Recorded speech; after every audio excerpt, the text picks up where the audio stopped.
Welcome to the Ottawa Economic Outlook. My name is Su-Ling Ching, and it is my honor to be the President and CEO of the Ottawa Board of Trade.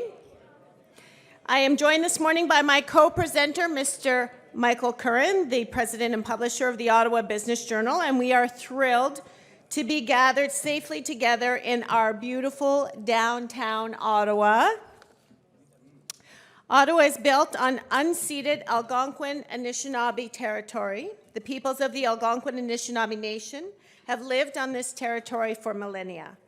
Their culture and presence have nurtured and continue to nurture this land. We honor the peoples and land of the Algonquin Anishinaabe Nation. We honor all First Nations, Inuit, and Métis peoples and their valuable past and present contributions to this land. I believe your salads are being served, so please go ahead and enjoy them as we get started into the program. I'm thrilled to be here with all of you today. I was just saying to someone, this event annually is really the essence of the work that we do at the Board of Trade. And we're happy to see so many business and community leaders here, as well as many economic partners. So we know this is a busy time of year, so we're very grateful to you for investing your time here with us. The Board of Trade is the voice of business and a key advocate for economic growth in our nation's capital. And it is to that end that we are pleased to partner with Ottawa's premier business and economic media outlet, the Ottawa Business Journal. So together, we run 20 to 25 business events, we've lost count, throughout the year, and all of them are designed to engage and inspire leaders and harness your thinking to advance the economic growth of our city, and today is no exception. So the Ottawa Board of Trade, the Ottawa Business Journal, and the City of Ottawa, our partners in this event, have been hosting this event for local businesses and community leaders since 2012, so 11 years. 11 years. We've heard from economists, executives, and thought leaders from Ottawa and all across the country. It is our intention to share information and generate conversations that aim to collectively and proactively plan the economic growth of Ottawa in the best way possible, both inclusively and sustainably. So I hope you all enjoyed the networking part of today's event. It sounded like you did, and I was happy to see so many of you here. I hope you made some great connections, and I just again want to say thank you for being here. We really know that you are enthusiastic about building up Ottawa and strengthening our business community. So as many of you know, the Ottawa Board of Trade is an independent, nonpartisan, not-for-profit supported by our members. So I wish to express appreciation and congratulations to all the members of the Board of Trade for ensuring that Ottawa has a strong voice of business. It's our mission to cultivate a thriving, world-class business community, one that drives affordable, inclusive, and sustainable city building and community prosperity. Our local business and community leaders who lend their expertise and time to our mission are at the core of everything we do, and I know many of you in the room are either past or present volunteers of the Board of Trade, so I want to say thank you for your leadership. I would like to acknowledge the volunteer leaders of the Board of Trade who have joined us from our Board of Directors. I want to say welcome to Hugh Gorman from Colonnade Bridgeport, Brenton McGinty from Strategies 360, Ian Sherman from Relationship Capital, Robert Rayon from CCSR Advisory Services, Riaz Sidi from CDIO, Priya Balu from TAG HR, Carla Briones from Carla Briones Consulting, and Megan Wallace from Mann Lawyers. Thank you for your continued leadership in our community.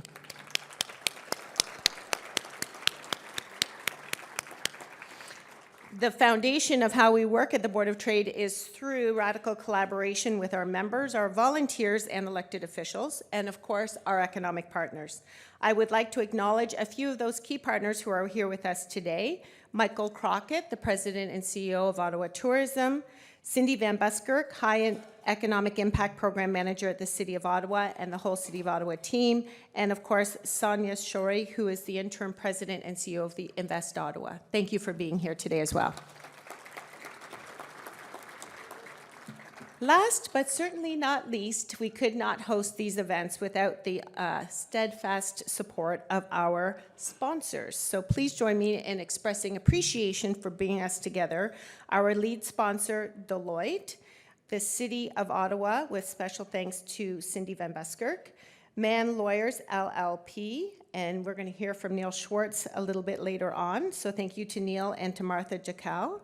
Our global partner, Oakwood Designers and Builders, for your steadfast support, and a big thank you to our venue sponsor, the beautiful Shaw Center that we have here, and to our audio-visual sponsor, Encore. So could we have a big round of applause for all of our sponsors? And just because it's this time of year and we're on the subject of collaboration, I would love for all of us to take a moment and think about how we can, in the spirit of working together for our collective agenda and our economic future, to remind you that our local economy and support for our local businesses is always, but especially as we embark on the holidays, a season that means a lot to our small local businesses, our retailers, our restaurants, our service providers. So I really encourage you to think local this holiday season. A few years ago, along with our friends at Ottawa Tourism, the City of Ottawa, Invest Ottawa, and our friends at the BIAs, we launched a Buy Local Ottawa program, and we called it Put Your Money Where Your Heart Is. And we just would love for you to check out our buylocalottawa.ca for ideas and resources about how you can make meaningful choices with your consumer dollar this holiday season, and encourage everyone in your network to do the same. So thank you in advance for your continued support for our small businesses in our community. We have quite a few exciting parts to our agenda today. First, His Worship Mayor Mark Sutcliffe will virtually share some important updates of city economic development projects and priorities. Then we will hear from the Deloitte National Leader and Partner, Trevin Stratton. And then after lunch, we will hear from Sonia Shorey at Invest Ottawa, and she'll be joined by a distinguished panel of business leaders in the tech sector, which is such a critically important part of our economy here in Ottawa. Now, it is my pleasure to introduce our first speaker, His Worship Mayor Mark Sutcliffe. Please enjoy the pre-recorded video with Michael Curran. And I guess I should mention why it's recorded. So the mayor, as you can probably appreciate, busy in budget sessions today and tomorrow. And so although he very much wanted to be here, he was good enough to make some time to send this message for all of us. So please roll video.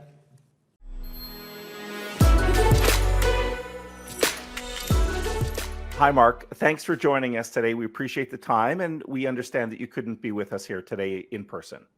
Yes, it's unfortunate, Mike. First of all, it's a pleasure to be here, and hello, everybody. Great to be with you. And sorry I can't be there in person, but it's kind of a busy couple of days at Ottawa City Hall. We have a finance committee meeting today, and then tomorrow we have our council meeting where the city's budget for 2024 will be voted on. And so there's a lot of work to do and lots of big meetings going on. So we're doing everything we can to advance the interests of the business community and of the economy in Ottawa, but it's very busy right now at City Hall. But I'm glad I'm able to join you in this format. We get the message. We'll get the message across for sure. Mark, I wanted to start off by just looking back at 2023. We've been through lots of challenges. The pandemic comes to mind.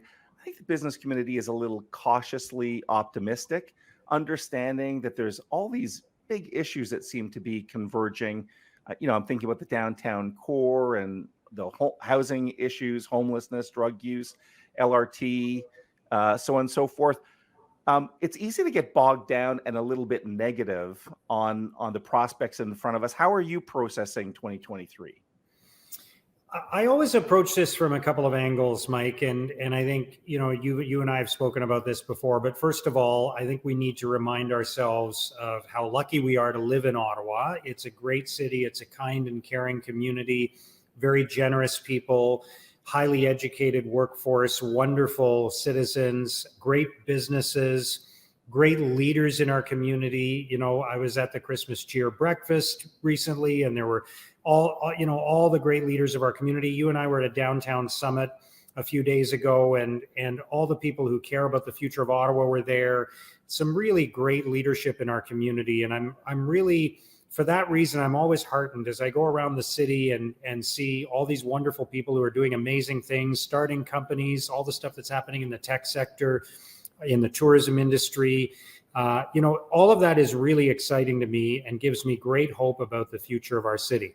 At the same time, though, as you've articulated, there are a number of concerns that we're facing right now. And there are some real immediate worries and anxieties that I think we all have to address together to make sure that our city continues to grow and continues to be prosperous. So, of course, one of the big ones is the changing nature of work and the fact that the federal government, our largest employer, is not having its employees come to the office 5 days a week. As everyone knows, that has a huge impact on downtown Ottawa. We're going to see the federal footprint in the downtown core reduce significantly in the years ahead. That presents a big concern. What's going to happen to that real estate? It's both a risk and an opportunity. And as entrepreneurs, I think we all know what that means. Every time there is change, it represents risk and opportunity. So I want us to look at it as both risk and opportunity. So that's a big issue. I think we're all seeing as well that Ottawa is being confronted by many of the challenges that other cities of our size and larger are also facing. Challenges around homelessness, new arrivals to Canada not having anywhere to stay, not having the resources that they need to be successful when they get here. We have increasing crime in some areas of the city. We've had challenges with the byward market. So we're starting to see some of the big city challenges that other communities in Canada and throughout North America are facing as well. And we have to tackle those together as a community. The rising costs of food and housing are impacting many people in our community. So we have to look after the most vulnerable. And there's a growing number of vulnerable people in our community. And just the cost of building and developing homes in Ottawa has risen dramatically, the cost of construction. So these are not small challenges, and some of them have the potential to reshape Ottawa for many years to come. But I look at them all as well as challenges. I look at them as opportunities because I think we have a wonderful city with great people, great companies, great healthy employment in many sectors. And so if we get everybody working together, we can tackle some of these things and we can change our city for the better. It's a very entrepreneurial mindset, Mark.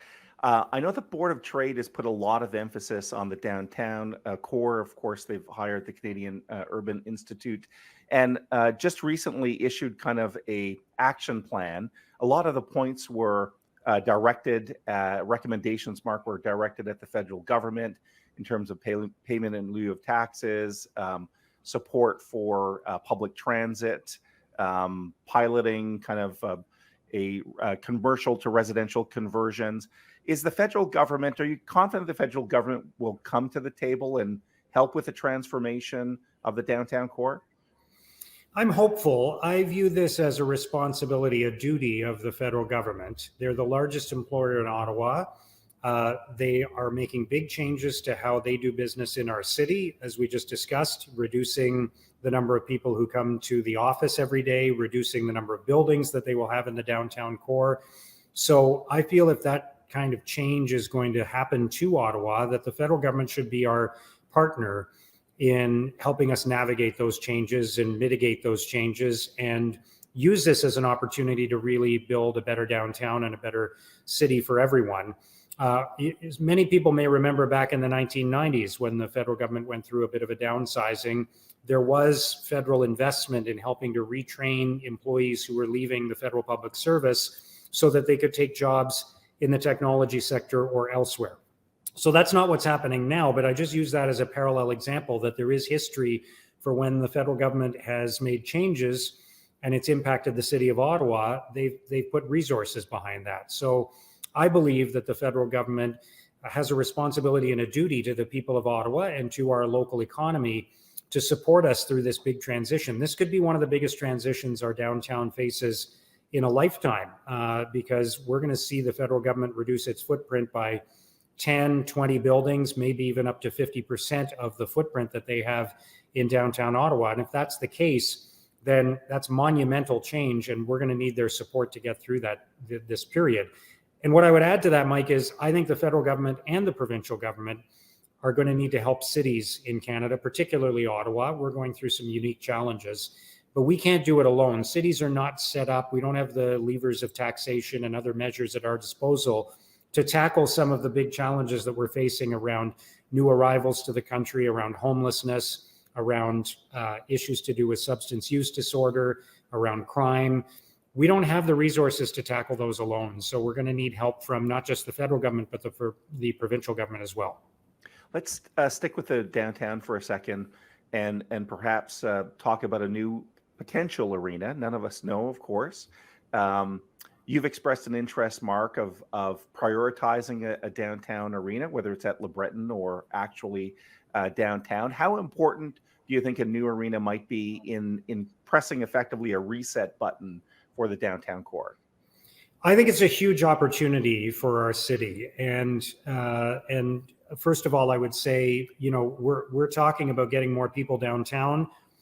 What would be a better way to get more people downtown than to have a major entertainment center and hockey arena in the downtown core where there's hockey games and concerts and other events going on? That would be ideal. And, most of downtown Ottawa, the core of downtown Ottawa is office buildings. And of course, we want to see more people living downtown. So that would be great as well. But apart from the National Arts Centre, if you think of downtown Ottawa, the core of the city, we don't have a lot of attractions in downtown Ottawa. Many of the attractions are just outside downtown Ottawa or on the edge of downtown Ottawa, like the Canadian Museum of Nature, the National Gallery of Canada, the War Museum.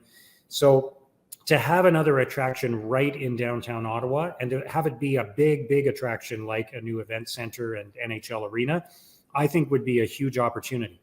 That's just my opinion. It's really up to the Ottawa Senators and what they want to do. If they decide that Le Breton Flats is the right place for them, then that's their decision. And of course, we'll be there to work with and facilitate whatever we can do to help with that development. But if this was 5 years ago, I don't think there would be the opportunity downtown. And I don't think there would be as much of a need downtown to have this type of attraction here. But because of COVID, because of the changes we've already discussed, I think there is both the need to have another attraction in downtown Ottawa, and also there might be more room to do it. There's more shifting of the real estate market in downtown Ottawa. There's more potential buildings or sites that could open up in a way that wasn't the case 5 years ago. So I think we have to at least consider that. Okay. And Mark, we'll start wrapping up, but I wanted to give you an opportunity to talk about some of your priorities from an economic development perspective in 2024. What's on your checklist for the new year?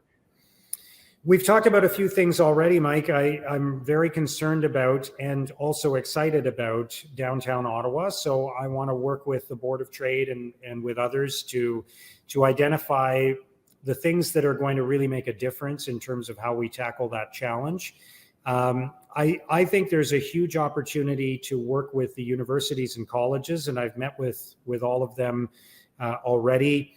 They're great partners at Invest Ottawa and participate fully in the work that's done at Invest Ottawa. I want to make sure we're working to keep more of their graduates in Ottawa.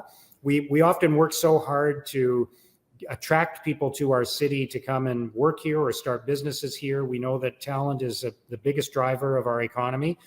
We have thousands and thousands of students who are coming to Ottawa to go to university or college. The universities and colleges do such a great job of attracting people to our city. If we could just work harder to keep them here after they graduate and they could start companies or go work for existing businesses, I think that would be fantastic. So I'm looking forward to working with the post-secondary institutions on that. And we just have to make Ottawa a great place to do business, an even better place to do business. We need to attract more events to the city. I work closely with the folks at Ottawa Tourism to make sure that we're continuing to draw big events to our city. We have the World Junior Hockey Championships coming up in just over a year. We need to do more of that to support the tourism industry and just I'd like to see more recurring events in our city as well. When you look at the success of of big festivals like South by Southwest or the Toronto International Film Festival, if we could have more events like that in Ottawa that are recurring events that happen every year, I think that would be really good for our economy as well. So lots of things. We have a lot to be excited about in 2024. We're facing lots of challenges, but as I always say, if we're working together and we're building on this amazing city we have with great leadership, great community leaders, great people who are committed to our city, then we can tackle those challenges and build a better future. Mark, thanks for spending some time with us today, and good luck with the new budget. Thanks, Mike, and thank you again, everybody. Again, sorry I couldn't be with you in person, but I'm really glad to see this event happening, and looking forward to hearing the outcome of some of the discussions that are going on today. Thanks for the opportunity.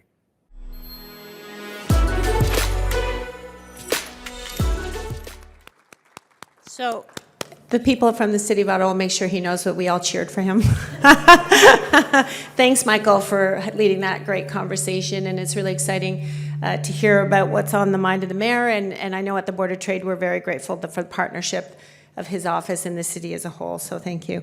It is now my pleasure to welcome to the podium Neil Schwartz, senior business lawyer from Mann Lawyers, to introduce our next speaker. Yeah.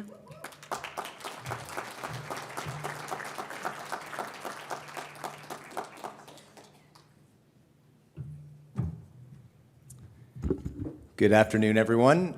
It's wonderful to see everybody out here today on behalf of Mann Lawyers. Thank you for taking the time. Thank you to the Ottawa Board of Trade and the Ottawa Business Journal for continuing to promote our local business interests.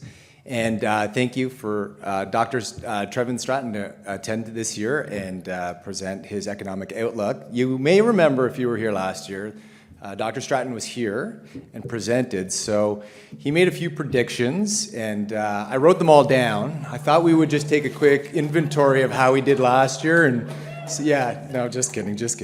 You're off the hook. But I will tell you a little bit more about Dr. Stratton if he's new to you. So he is the economic advisory leader and a partner at Deloitte Canada, where he applies economic thinking to identify the trends that are reshaping industry and to help private and public sector leaders tackle some of today's most complex and challenging policy and business issues. Prior to joining Deloitte, he was the chief economist and senior vice president of policy at the Canadian Chamber of Commerce, the largest and most influential business association in Canada. Trevin was also previously named as Ottawa's top 40 under 40 for founding and leading BDO's Canada's National Economic Development Consulting Line. He currently sits on the Board of Governors at Ontario Tech University and the Leadership Council at the Perimeter Institute for Theoretical Physics. Ladies and gentlemen, please join me in welcoming to the stage Dr. Trevin Stratton.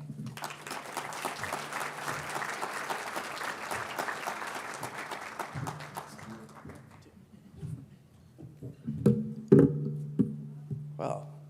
It's a pleasure to be back here. As was mentioned, I was here last year for the Economic Outlook too.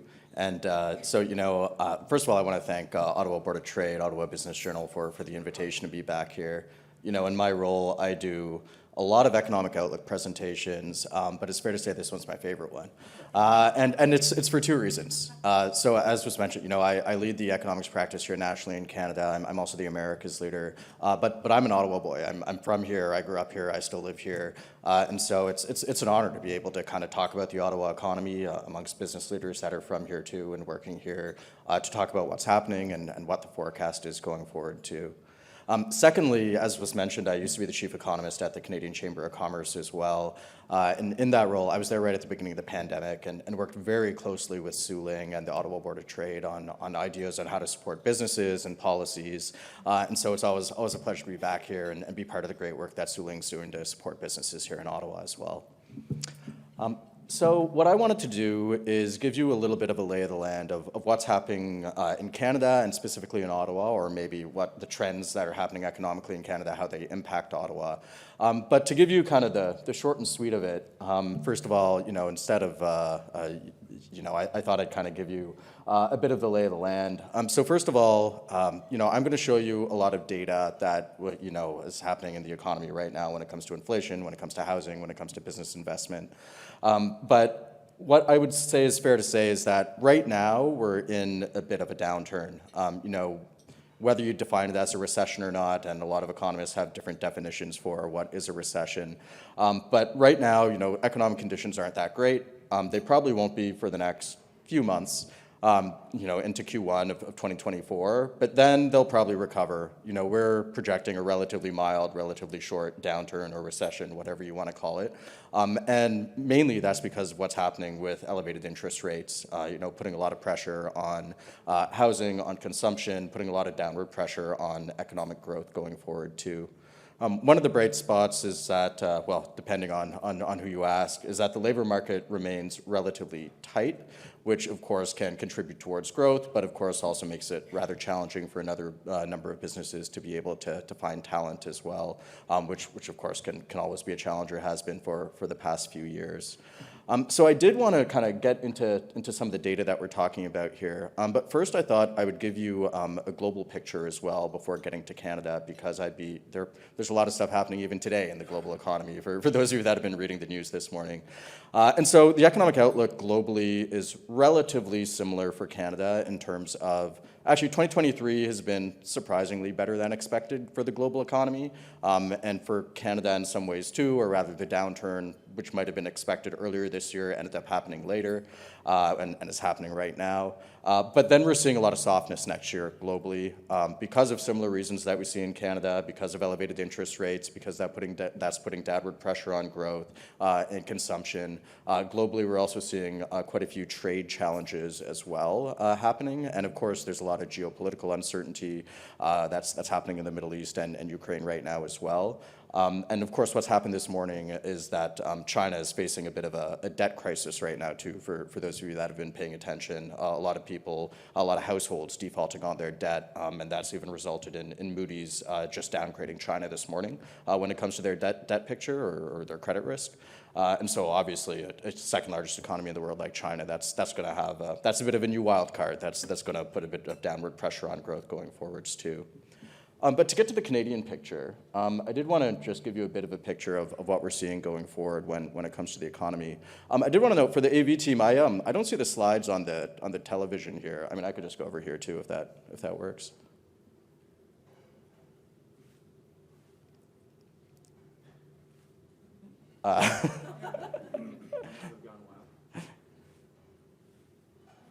Okay. Well, it's fine.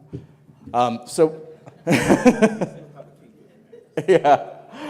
So when it comes to the economic outlook, obviously we've seen a few quarters of kind of relative decline over the past little while, and so this is generally what was expected when it comes to GDP growth, but we're expecting it to be relatively downward trend going forward for the next few quarters too.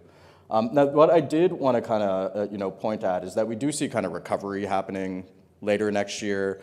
It's not going to be a great year for economic growth next year. But it certainly won't necessarily be a downturn. Even this year, when it comes to total economic growth, for the year as a whole, we actually have positive growth, even though we have some negative quarters later on in the year. And that's because Q1 this year was actually surprisingly relatively strong when it came to economic growth.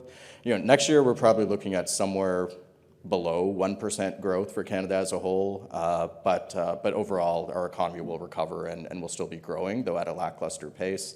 And of course some of that has to do with some of the more long-term challenges that we talked about when it comes to the Canadian economy. Our productivity levels have historically been lower than the United States, and so when it comes to business investment, that's been historically lower than many of our advanced economy peers, and so because of that, that might have a more long-term impact on Canada going forward too. So not a great year next year, but in 2025, it will probably get back to more significant growth, or the average growth that we usually see for Canada.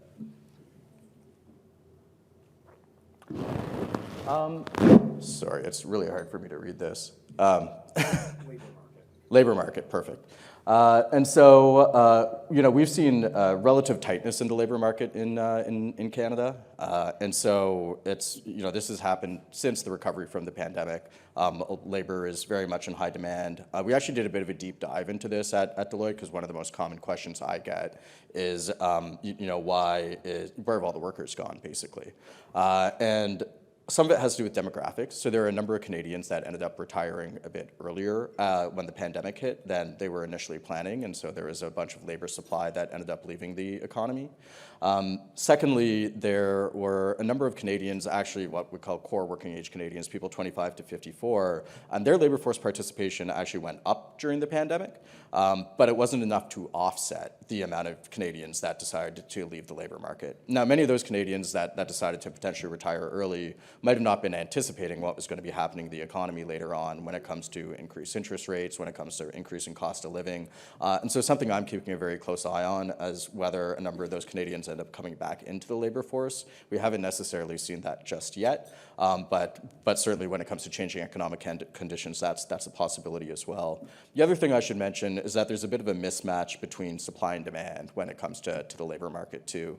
And so the industries or the skills that are being demanded are not necessarily the people who are looking for work, the industries that they're in, or the skills that they have. And of course, that's why there is so much of a focus on governments at all levels about reskilling and upskilling to be able to match that and meet that need.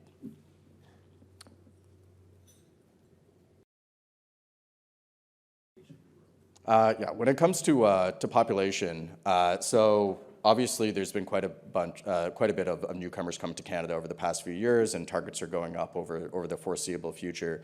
That has helped alleviate labor markets, or the tightness in the labor market at least a little bit, or stretched it out. Certainly, with bringing more people, if there are challenges finding labor, then that's going to help in certain industries and with particular skill sets. Of course, that hasn't been without other challenges. Of course, being able to build housing at a fast enough pace to keep pace with this. And so this is also something that's had a bit of an impact on our economic growth too, or a positive impact, of course. When it comes to just our sheer economic base, having more people helps contribute, or has more people that can contribute to GDP. And so that contributes to growth in quite a few ways. And that's been what, immigration, newcomers coming to Canada, has been a significant boon for GDP growth. Or to put it another way, the downturn that we're currently experiencing might be a bit worse if it wasn't for, just adding more people to our population and being able to grow the economy in that way.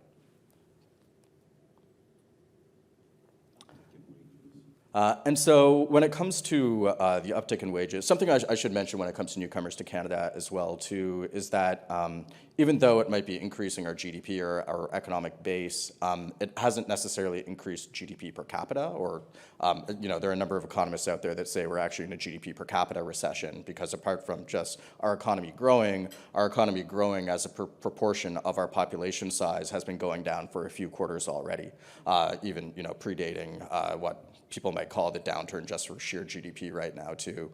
And of course that speaks to quality of life and cost of living as well, and what's happening in Canada despite our population numbers going up. What's really interesting is that when I did this last year, this chart was rather different actually. And so, we've certainly seen inflation go up, and we've certainly seen wages go up throughout the pandemic. But we've seen a bit of an inversion more recently, which is that wages are actually increasing at a faster pace than inflation now at this point, which can be good for some reasons, of course. Good when it comes to potential cost of living. People's wages are going up at a faster pace than prices are going up, and that can be helpful in that way. Of course, this puts a lot of pressure on businesses too. If they have to pay higher wages, and they might be passing on those costs to consumers as well. And because of that, that also might create a bit of an inflationary spiral that a lot of economists call a wage price spiral, where if employers keep on handing it off to consumers, then prices keep going up, and this strategy to be able to at least address inflation in the short term or get it down to more manageable levels might be more challenging, considering that this has happened too. And of course, this is related to the tight labor market as well.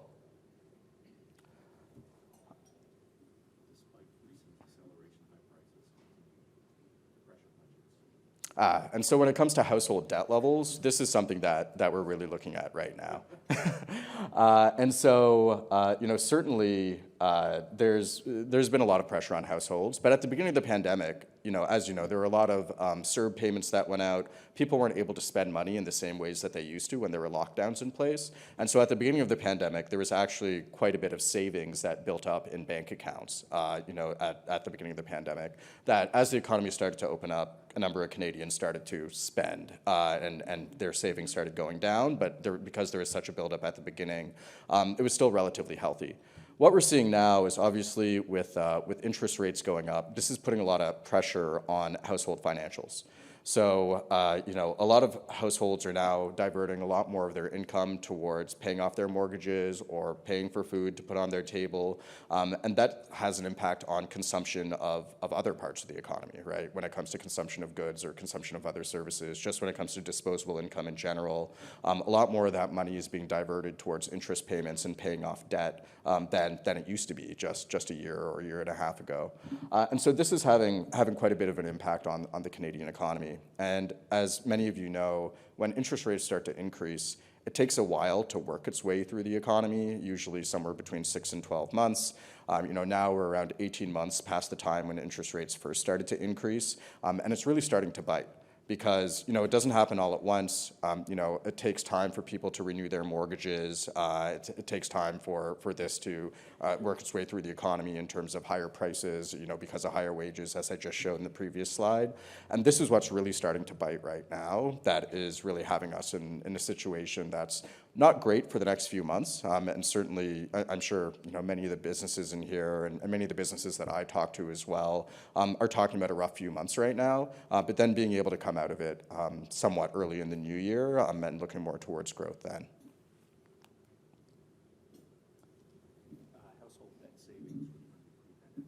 Yeah, and so when it comes to net savings, this is what I was talking about previously. So at the beginning of the pandemic, savings went up. People, they just couldn't spend like they used to. Things were closed. And there was quite a bit of money that went out through government payments and other sources too. And so savings went up quite a bit. Now they've started to go down again, back towards basically pre-pandemic levels. But because their debt servicing costs are much higher than they were pre-pandemic, that's having a bit of a cooling impact on the economy too.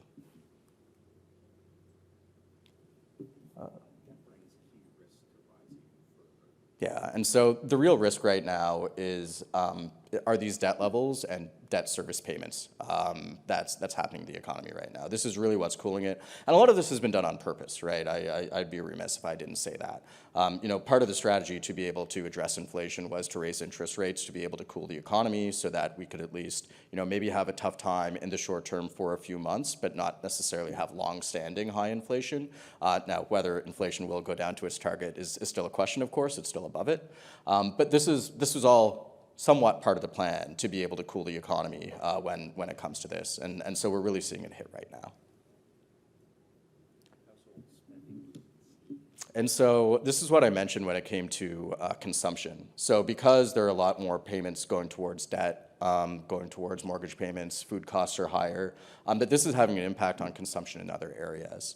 So at the beginning of the pandemic, there was a lot of household spending that went into goods, because people couldn't spend on services in the same way they used to, because a lot of services were closed. You couldn't go to your hairdresser, you couldn't go and travel the same way that you used to at the beginning of the pandemic. And people had all these household savings built up, and so they diverted it towards spending it on goods.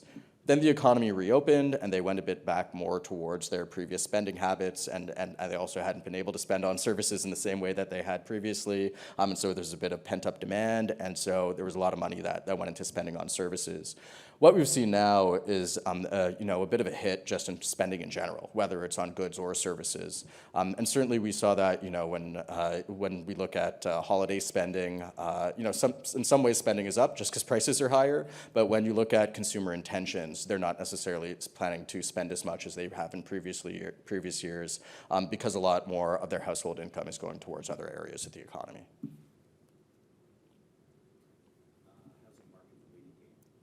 And so, of course, housing is a big question that we always have in Canada. Of course, this is happening everywhere around the world. Interest rates are going up everywhere, and that's putting downward pressure on housing. But when it comes to Canada in general, a lot more of our economic growth since the 2008 financial crisis has been driven by housing, the oil and gas industry, consumer spending, than perhaps things like business investment or exports. And so a cooling of the housing market will have a bit of an increased impact in Canada compared to countries or economies where housing doesn't comprise as large of a portion of growth or of the economy. And so we've certainly started to see cooling of the housing market when it comes to housing starts, when it comes to housing sales and housing sale prices, and also when it comes to other aspects of the housing market like renovations. And so we've seen, quite a bit of cooling in the market when it comes to this. As you can see from this graph, that has certainly happened already, and it will continue to happen. We're projecting a bit of an increase in housing starts in the new year in 2024, but it's not necessarily going to be long-lasting. And we're only really looking at the housing market starting to recover as interest rates start to come down. Of course, a big announcement tomorrow from the Bank of Canada, and whether they'll potentially start bringing down interest rates.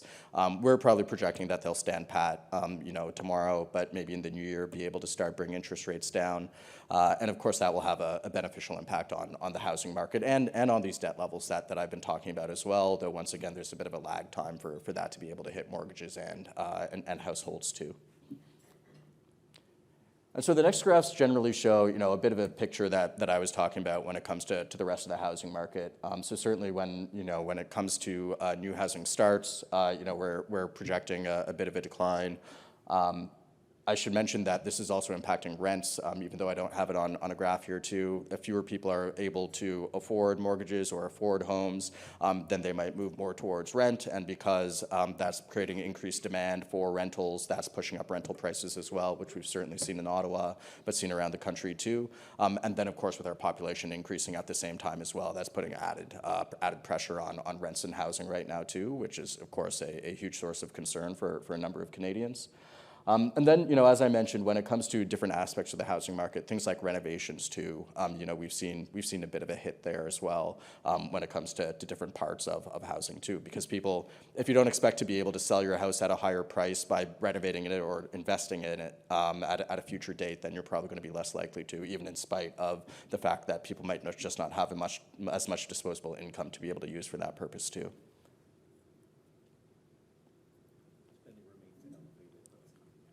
And so government spending is, of course, a big question. We had the fall economic outlook that came out just a couple weeks ago as well.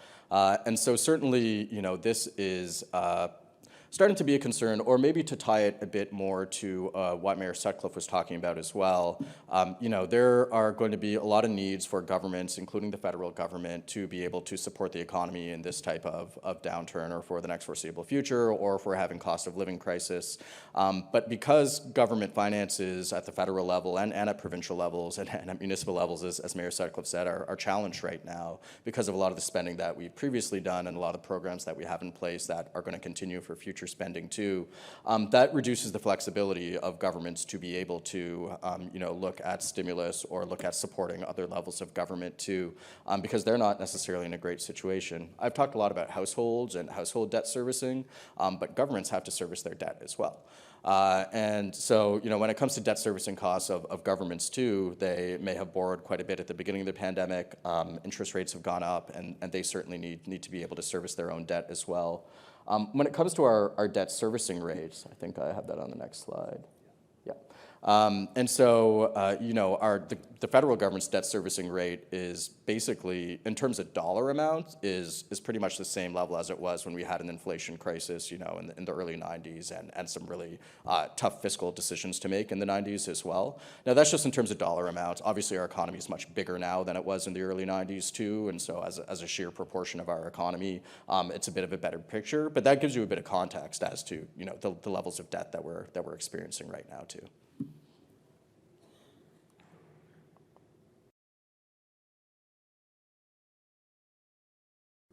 And so, this just really speaks to the fiscal capacity of the federal government and whether they have the ability to continue spending going forward. One thing I did want to mention, the federal government certainly makes a claim that Canada has the lowest, net debt to GDP ratio of G7 countries, which is true, though there are some things that are unique to Canada and some things that aren't included in that as well that I should mention. First of all, many of our G7 peers their federal governments are responsible for health and education, while in Canada we aren't. Obviously, health and education are two of the largest areas of spending for many governments, and so because that's at the provincial level, that helps the federal net debt to GDP level, because that's not included in the federal level here. Then secondly, because it's net debt, it also includes assets like CPP and the assets that they have that are considered fluid enough to be able to pay down the government's debt, and so that has a bit of a positive impact too. But in general, Canada is pretty much amongst its G7 peers or amongst the middle when it comes to how we're doing fiscally.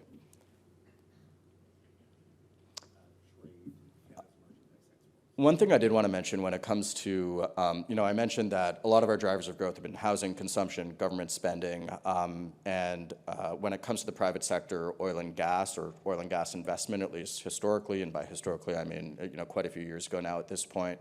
And so this really speaks to what I was talking about when it comes to exports. Our merchandise trade gap is changing quite a bit. Or rather, obviously our largest trading partner is the United States. The United States has actually been importing more, with all the talk about protectionism in the U.S. and things like that. The U.S. has actually been importing more goods than before. Their imports have been growing, but Canada's exports to the U.S. have not been growing at the same pace. So basically, Canada is losing market share in the United States when it comes to our exports, and has been for a few years when it comes to merchandise trade. And so that's a significant impact to the Canadian economy, though may not continue going forward. One thing that I will mention, so certainly when it comes to trade, obviously there was a lot of talk about a year ago on supply chains and challenges that we saw with supply chains, both in terms of potential restructuring, reshoring, onshoring of various supply chains, and obviously some of the geopolitical challenges that we saw as well, really impacted trade too and impacted supply chains as well. We've actually seen supply chains generally recover recently. And so, supply chains are relatively smooth. Here we have the Baltic Dry Freight Index, which basically looks at the cost of being able to ship various goods around the world. And so it's gone back to relatively normal levels. Now, that's not to say that supply chains haven't restructured in certain ways. It's just that restructuring may have already taken place and worked its way through the economy. Certainly when we look at nearshoring, we've seen quite a bit of manufacturing move from China to Southeast Asia or China to Mexico. And so we've seen some changes taking place. But when it comes to the supply chains, this doesn't seem to have had a longer term effect, at least on global supply chains and the ease to get goods and the cost of getting goods as well.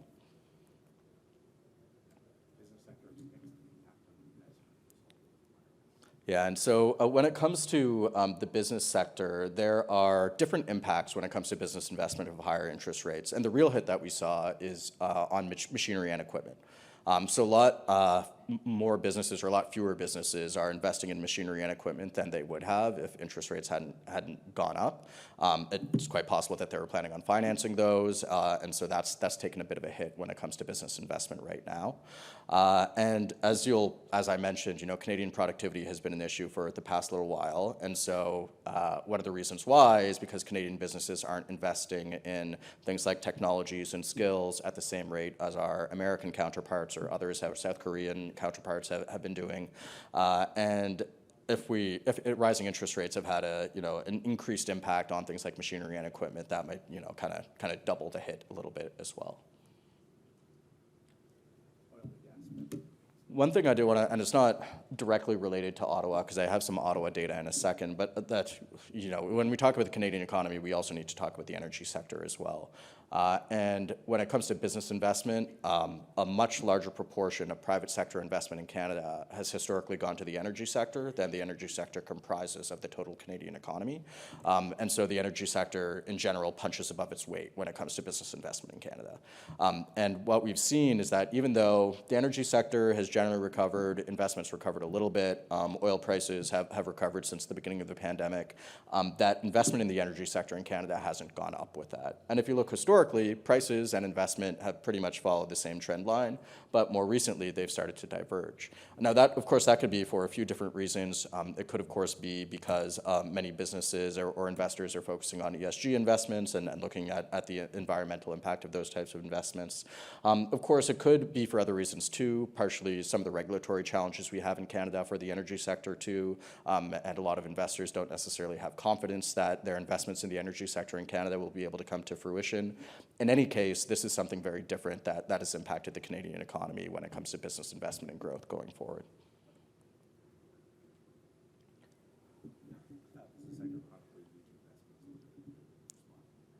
And so when it comes to some of the challenges we're facing when it comes to inflation are certainly on the demand side when I talked about wages, when I talked about prices. Some of them are on the supply side too.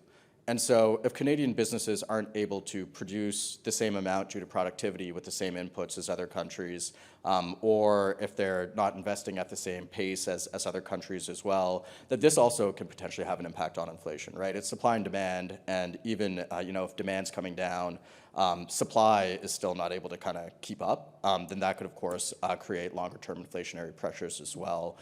If, as businesses or as the economy isn't able to supply things at the same rate that they're needed, or at least the same efficiency at which they're needed as well. And so, as I mentioned, we are projecting a recession when it comes to the Canadian economy. We're probably right in the middle of it right now, to be honest. Economists backdate recession, so they wait until the second quarter of negative growth and then call it a recession. We're probably in the middle of this right now, and we're projecting negative growth in the fourth quarter too. Certainly GDP numbers, official GDP numbers came out from StatsCan last week, and they're pointing in that direction too. What will be very interesting is, of course, what happens with interest rates going forward as well. We've seen inflation come down, but it's not necessarily at its target yet, which is between 1% and 3%. And so it'll be interesting to see what the Bank of Canada decides to do, because inflation, even though it's come down, it's really just decelerated, right? It's just prices aren't rising as quickly as they were rising a few months ago, but they're still rising. And so, being able to get below that 3% threshold is probably going to be a huge focus to the Bank of Canada, as it should be, and as of many central bankers as well. But then at the same time, our GDP numbers nationally last week were weaker than expected as well. And so certainly I'm sure a lot of central bankers are trying to find this balance between being able to promote growth, or at least orchestrate a soft landing, while also at the same time being able to address inflation in the immediate term. So one thing I did want to mention when it comes to Ottawa, so this is kind of in the context of labor markets and of immigration and new Canadians as well. This is comparison to Ontario, so it's not necessarily Canada as a whole. Obviously, when you compare to Ontario, there's the Toronto or the GTA area, which is a huge net beneficiary of new Canadians and of immigration as well. So it skews it a little bit. But when it comes to kind of what we're seeing when it comes to the labor market in Ottawa, our immigration levels might not be as high as Ontario as a whole. Once again, Toronto might be a bit of an outlier, which is skewing the data. But when it comes to kind of the tightness of our labor market, this is something that is coming into play, but of course can also have other impacts. So some of the challenges we've seen with the housing market in Toronto, for instance, still exist here, but they might not necessarily be at the same levels as we're seeing in the GTA. And so it's a challenge to find the balance, but this is certainly something that's a bit different that we're seeing in Ottawa as well. When it comes to the picture for Ottawa in general going forward too, it's a bit of a story of what goes up must come down too. So a year ago, these graphs might have been almost the exact opposite when we're talking about what was happening in Ottawa versus the rest of the country. But now that the downturn started to hit, that's almost the opposite effect in Ottawa as well. So when it comes to new housing price index, it's gone down more in Ottawa than it has in Ontario in general. Partially that could be because of population or not as many newcomers coming here, so then that's not necessarily pushing up home prices. When it comes to retail sales, we've seen a bit of a decline in Ottawa as well, which is unique too. And a lot of this has to do, of course, with what Mayor Sutcliffe was talking about when it comes to the downtown core, not necessarily rebounding at the same pace as many other downtown cores and cities. And that has a particular impact on retail sales too. And so that's, these are some of the numbers that we've seen that are maybe a bit Ottawa specific, and that of course are part of the plan or the economic strategy to be able to revive the economy going forward.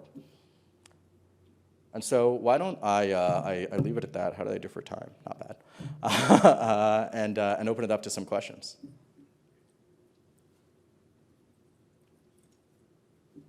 I don't think it will necessarily specifically affect Canada more than any other country. I mean, Canada does a little bit of trade with China, but it's not nearly as much as many other countries. You know, Europe does a lot more trade with China than Canada does. The U.S. does as well. So it'll certainly have an impact. I think the real impact is going to be on the global economy. It's going to create a lot of instability globally when the second largest economy in the world has been downgraded when it comes to their credit by Moody's, no less. And there's probably going to be a lot less consumption coming from China as well, though China tends to import a lot more from other countries in Asia, and so it might impact them a lot more than Canada necessarily. One thing that we talked about maybe a year ago or a few months ago was the stability of China's banks.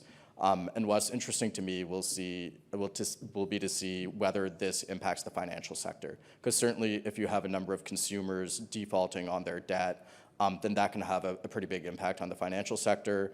You know, there's a bit of talk of contagion amongst Chinese, at least regional banks in China about a year ago. And so their balance sheets weren't necessarily in the best situation in general, even before that. And so now with this happening, as well as a credit downgrade, I'm going to be paying a lot of attention to the Chinese financial sector. Yeah, I think a lot of innovation numbers would come out in our productivity numbers because, when it comes to innovation, certainly a lot of technology ends up making us more productive or ends up being able to produce the same level of output with fewer inputs or you know what I'm saying when it comes to calculation. So we haven't seen that just yet. I would certainly say that we've seen it in certain sectors. So particularly when it comes to some of the sectors that you're talking about, when it comes to clean tech or when it comes to the energy sector, there is a big push to be able to subsidize a lot of the costs to be able to develop these technologies from various governments. But it hasn't necessarily played out in the pure economic output just yet. And maybe they're longer term investments that we're looking at to see them happening, and maybe they're just happening right now. But in terms of innovation itself, it hasn't necessarily, Canada compared to other countries, because all countries are innovating, hasn't been innovating at the same pace, at least in terms of what is produced when it comes to our economic output. And part of that might just have to do with investments. Part of that might just have to do with the structure of our economy as well. So, our economy is very much, has a much larger proportion of things like natural resource extraction, of manufacturing, and there are a lot of great innovations taking place in those sectors too, when it comes to smart mining or when it comes to precision agriculture and obviously advanced manufacturing too.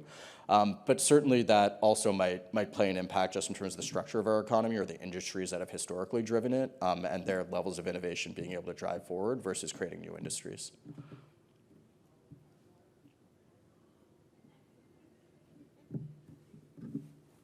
Okay.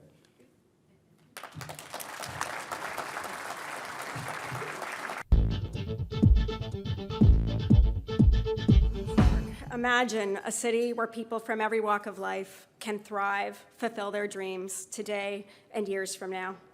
A strong, thriving future economy that can weather any storm, including those we've just come through.